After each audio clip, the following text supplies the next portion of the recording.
Isang magandang araw po mga Kapinoy. Kamusta po kayo? No? Magandang umaga, tanghali, hapon, gabi. Kahit saan parte ng mundo kayo ngayon nandun. Ano? Ngayon po ay araw ng Huwebes, April 23. At tayo papasok ng trabaho. Medyo mahamog, 45 degrees Fahrenheit. Malamig pa rin, ano?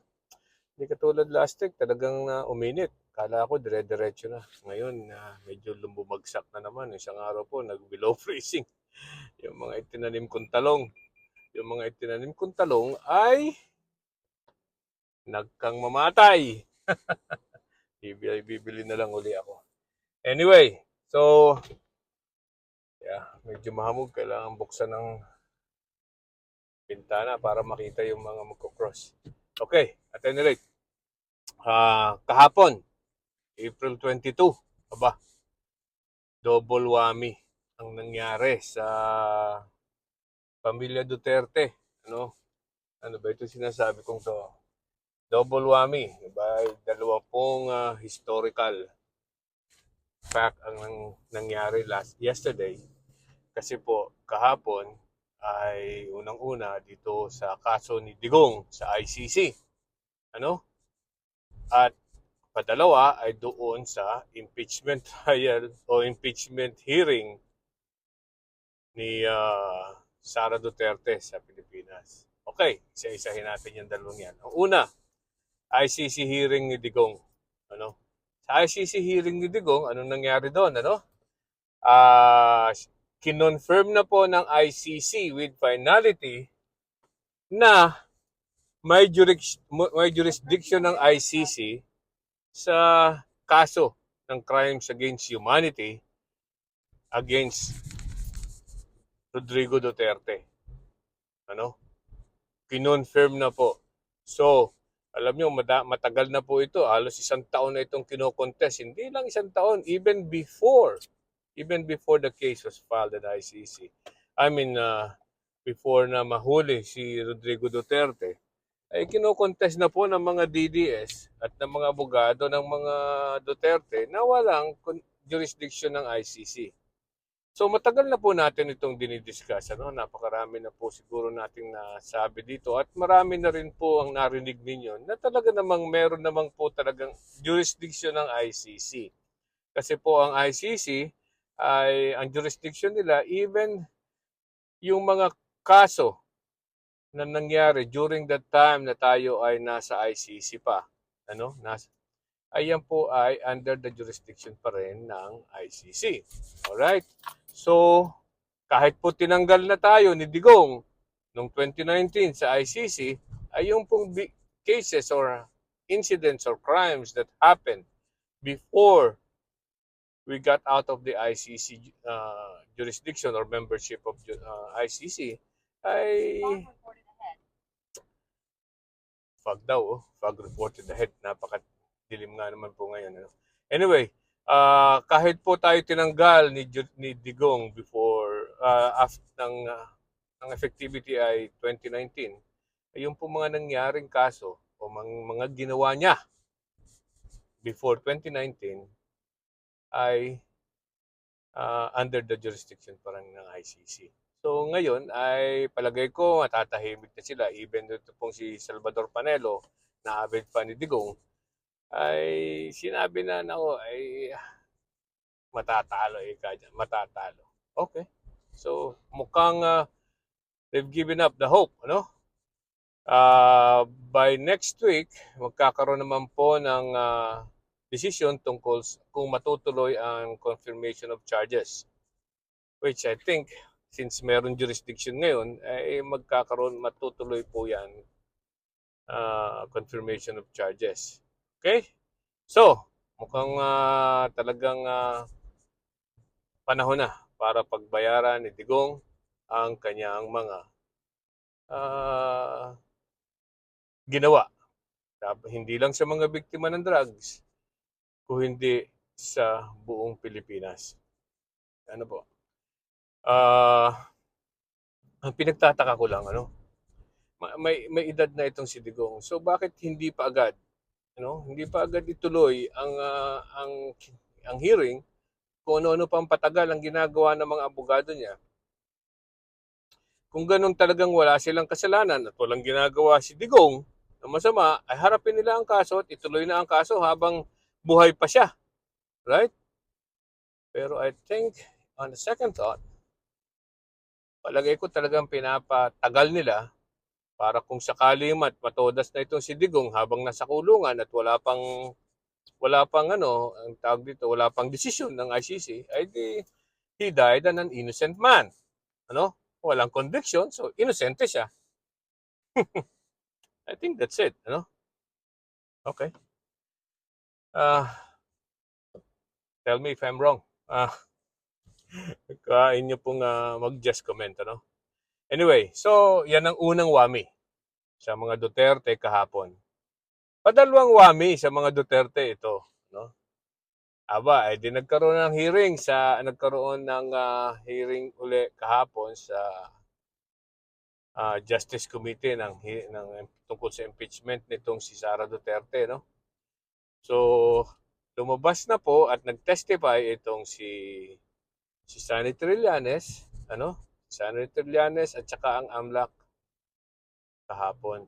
So, yung matagal na sinasabi ni Sunny Trillanes tungkol sa mga bank account, sa mga perang pumapasok at lumalabas dyan sa mga bangko ng mga Duterte, ni Rodrigo Duterte, buong pamilya, pati si Sara Duterte, si Pulong, pati si Kitty, si Kitty, pati si Baste, lahat naglalabasan ang kanilang mga hindi maipaliwanag at kaduda-dudang mga pera naglalabas-pasok sa mga bank account ng buong pamilya.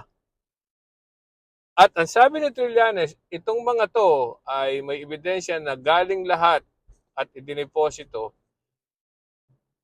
sa kanilang mga account galing kay Samuel Uy. Sino itong si Samuel? Samuel Uy.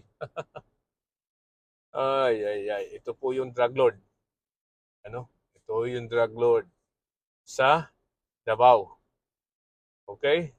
So, okay, yung mga bank account ni Sara Duterte at ni Mans Carpio na inireport ng mga bangko sa AMLAC.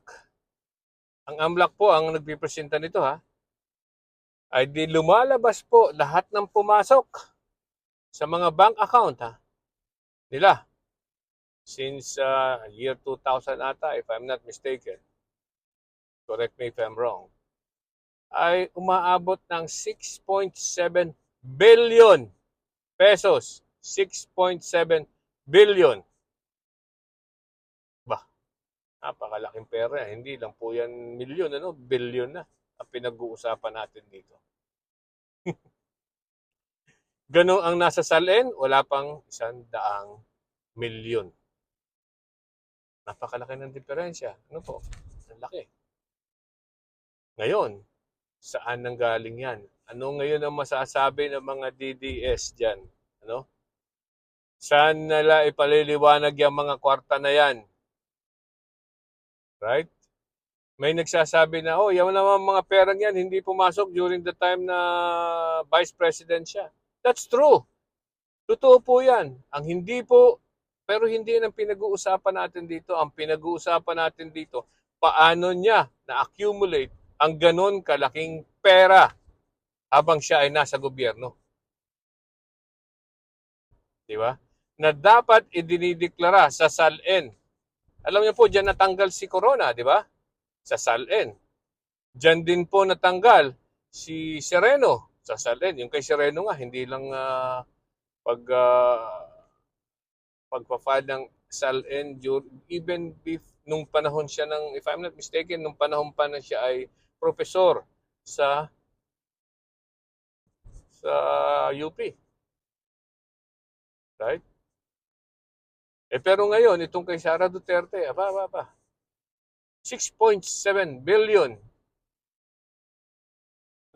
Palagay natin na meron silang mga negosyo. Katulad ng ice plant daw, may negosyo. Jesus Mariosep, lumalabas po na doon po sa kanilang mga deklarasyon.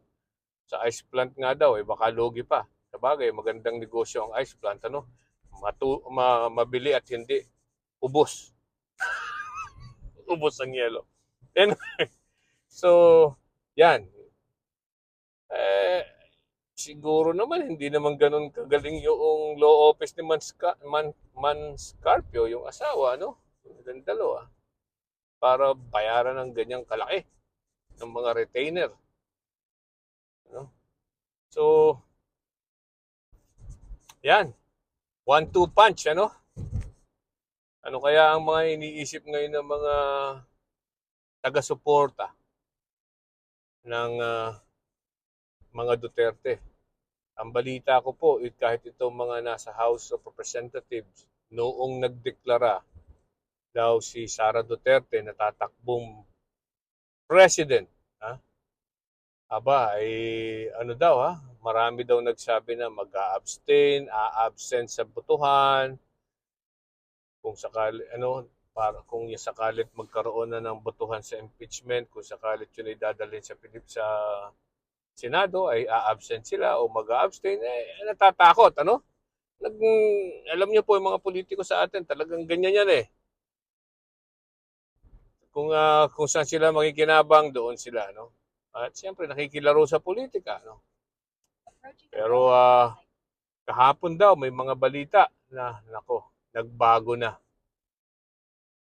Mukhang kailangan ng mag-file ng kaso o pumirma sila sa impeachment kung sakalit ito ay napunta sa plenaryo. Yun, hindi na sila iiwas. So yung dating 150 na sinasabi nila na meron na daw, may balita pa mga 150 na pipirma, sigurado na po kasi yung mapapali. No? Unless panigan na naman ng Supreme Court itong si Sara Duterte at itago na naman ng Lady Justice ng mga Diyos ng Padre Paura sa kanilang saya itong si Sara Duterte. Tuloy na po itong impeachment na to, may papile sa Senado. Iba po ang usapan siyempre sa Senado. Pag na-file na po yan doon sa Senado, ay yun laang. Hindi natin alam kung anong mangyayari dyan. Dahil balita ko po ay kahit ang, alam niyo, alanganin kailangan po kasi ng 16 votes yan eh. Kailangan ng 16 votes. So, para matanggal at makonvict. Majority pa lang, 5 na 15 lang. Right? Tapos dun po sa majority na yun, meron pang 3 alanganin dun. Na may 2 bilyar, merong 1 Cayetano. Diba? Dun pa lang, 12 na ang laman. So, iba ang usapan dyan sa Senado, no? Unless talagang makonvince ng mga tao na ang mga senador ay bumoto at makinig sa ebidensya. Okay? So, again, abangan na susunod na kabanata. Magandang araw po. Bye-bye!